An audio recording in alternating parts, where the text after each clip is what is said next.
ගරු ජනාධිපතිතුමනි, 2026 වසරේ 6 ශ්‍රේණියට පා තැබීමට නියමිත දියණියකගේ මවක් ලෙසයි මේ පණිවිඩය ඔබ හමුවේ තබන්නේ.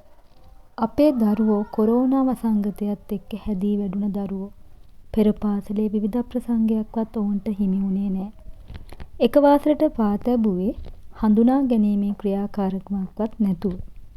තමන්ගේ පන්තියේ අනිත් දරුවෝ කණ්ඩායමගේ මුණ බලන්නත් මෙයාලා මාස ගාණක් බලන් හිටියා. හැම දරුවෙක්ම ආසයි නිදහසේ එයාලගේ ලෝකෙ ජීවත් වෙන්න. පුංචි කාලේ වතුර බැහැලා සෙල්ලම් කරන දරුවා පිහිනුම් තරඟවලින් ජයග්‍රහණය කරලා ජාත්‍යන්තරයටම යන්න ඉඩ තියෙනවා.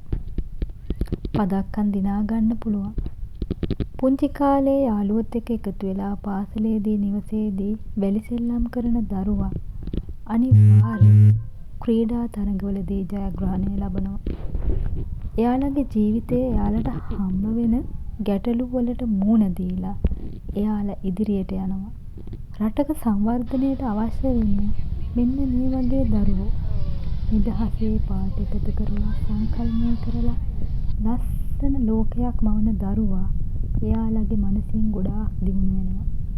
චෙස් වගේ තරඟවලින් ජයග්‍රහණය කරලා ලෝකෙම ජය ගන්න ඒ දරුවන්ට අවස්ථාව ලැබෙන්නේ එතකොට. බෝඩ් එකක් පාවිච්චි කරලා ඉලක්කමෙන් ඉලක්කම එකතු කරලා උත්තර ගන්න දරුවා තනියෙන් ගාණක් හදන්න දෙපාරක් හිතන්නේ නෑ. පරිසර ක්‍රියාකාරකමක් අත්හදා බැලීමෙන් කරන දරුවා ඒ සංකල්පේ කවදාකවත් තමන්ගේ ජීවිතෙන් ඈතට අරන් යන්නේ නෑ.